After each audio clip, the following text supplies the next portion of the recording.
You know, with all the talk about illegal immigration, especially the violent ones, you probably haven't seen this.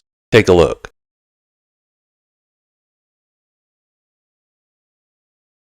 People in our country illegally can self-deport the easy way, or they can get deported the hard way, and that's not pleasant. The Biden administration exploited the CBP One app to allow more than 1 million aliens to illegally enter the United States. Now my administration is launching the CBP Home app to give people in our country illegally an easy way to leave now and self-deport voluntarily. If they do, they could potentially have the opportunity to return legally at some point in the future. But if they do not avail themselves of this opportunity, then they will be found, they will be deported, and they will never be admitted again to the United States, ever again. You're never coming in. Using the CBP Home app to leave the United States voluntarily is the safest option for illegal aliens and our law enforcement. It also saves the U.S. taxpayer dollars and valuable CBP and ICE resources. And all of those resources are necessary to focus on dangerous criminal aliens, and that's what we're focused on. The CBP Home app is now available free across all mobile app stores, and I encourage those who have violated our laws to use this option today. Do it right and come back into our country. Do it wrong and you'll never be back again.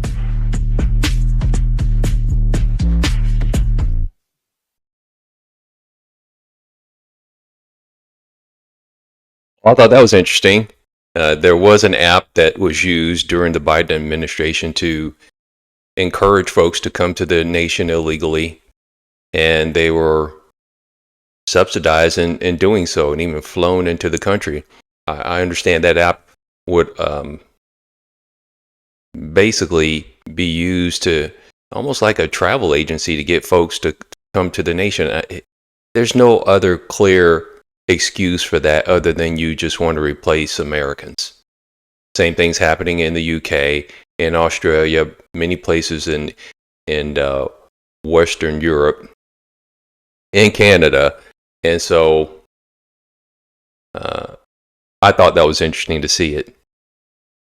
And I understand it's a good idea to save on expenses because it's going to take a lot to move whatever number they're saying, 11 million illegals that have come during the Biden administration, 20 million or so that are here already. It takes a lot to physically move those folks, and you can get any to start to self-deport somewhat on their own expense with the fear that they may never be allowed back in again. That's kind of a good idea. And we see the attacks that are happening from a legal perspective. Speaking of legal, let's take a look at what Stephen Miller, one of the lawyers for President Trump, has to say about it. He's also, I believe, the deputy chief of staff for the White House. Let's take a look at that.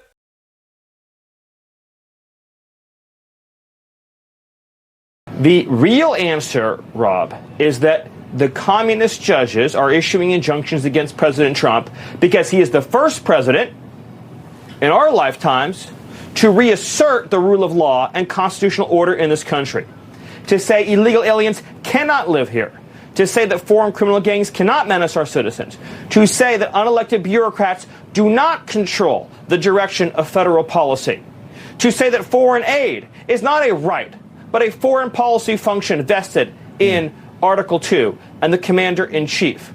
These are the core principles of the Constitution that undergird our entire democracy. The injunctions are an effort by the radical left to prevent the American people from having the restoration and change they voted for. Yeah. The way these judges look at it is they say, you don't get to have the country you want. You don't get to vote for the change you want. They want all power vested in the bureaucracy and the judiciary, and none in the American people. Yeah. This issue was litigated, Rob, for the last 8 years. The issue of rogue judges, the issue of radical left judges, the issue of local judges assuming awesome powers that do not belong to them. and the American people went to the voting booth and they said, we want democracy back, we want our freedom back, and we want Donald Trump back. And that's what they're going to get, Rob. I like that guy. I like whenever he's talking because he tells it straight. It was from him that I learned that we keep hearing people say, who's going to pick the fruit if we don't have illegals here?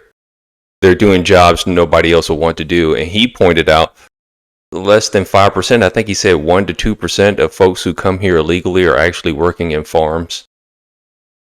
So the other 98, 95% are taking other jobs that Americans want to have. And quite frankly, if we didn't have illegals here, somebody else would be enterprising enough to do those jobs. When I grew up, I cut grass. And now here, that seems to be a business totally done by, I don't know if they're illegals, but I don't see children, teenagers mowing lawns. It's a business. And it tends to include a lot of folks who look like they could be day laborers. When it comes to construction, I have buddies who, while they're in high school, while they were in college, they had some construction jobs. Here in North Texas, good luck with that. And the same thing is now happening in tech. And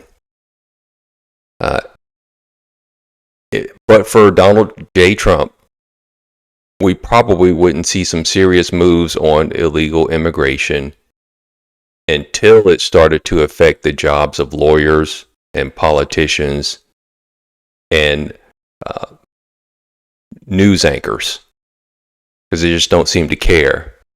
I lament at the fact that we even have a Rust Belt in this nation. Hopefully we can get some of those manufacturing towns back. It's just a better way to go. But I thought I'd share those two things with you because they were short. They made a lot of sense to me. I don't see a lot of people talking about this CBP Home app, and I thought you should know. Talk to you next time.